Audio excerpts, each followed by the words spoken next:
So ayan mga kadrama-rama lang ko pong inaabangan nyo po no, yung next na mangyayari dito sa Shining Inheritance, dahil alam naman po natin mga kadrama na yung tatay nga po talaga ni Ina, yung naging mastermind nga po talaga ng pagkawala niya ay itong si Lani.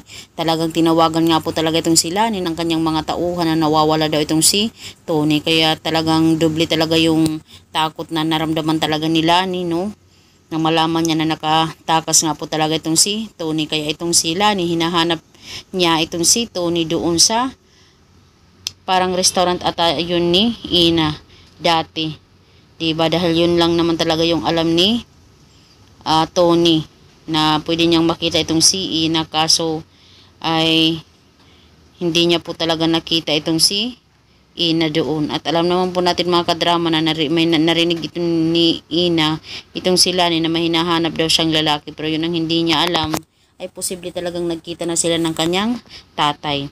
At dahil nga po talaga dito mga kadrama, malalaman nga po talaga ni Ina yung lahat ng mga nangyari, bakit nawala itong tatay niya, ganito ganyan, dahil nga po sa kasakiman ni Lani, dahil gusto niyang sabihin na lang na wala na itong si Tony para makuha niya yung insurance na yun na limpak-limpak na salapi. Hindi ba, inisip lang niya yung para sa kanyang sarili, hindi niya inisip na merong mga anak itong si Tony na bubuhayin, tapos hindi pa siya naging responsible sa mga anak ni Tony na sila Ina, pinalayas pa talaga niya. Kaya itong si Ina, nung time na malaman niya ito sa kanyang tatay, yung lahat ng mga nangyari, ay hindi talaga siya tumigil na hindi talaga pagbayaran ni Lani yung kanyang mga kasalanan, diba? Sa ginawa sa kanyang pamilya, hindi lang sa kanyang pamilya, lalong-lalo na dito kay Lola Oria, sa pagnanakaw talaga nila ni Charlie sa kumpanya. So mga kadrama, alam ko na talagang inaabangan po natin yung episode na nangyayari dito or every scenario dito sa Shining Inheritance.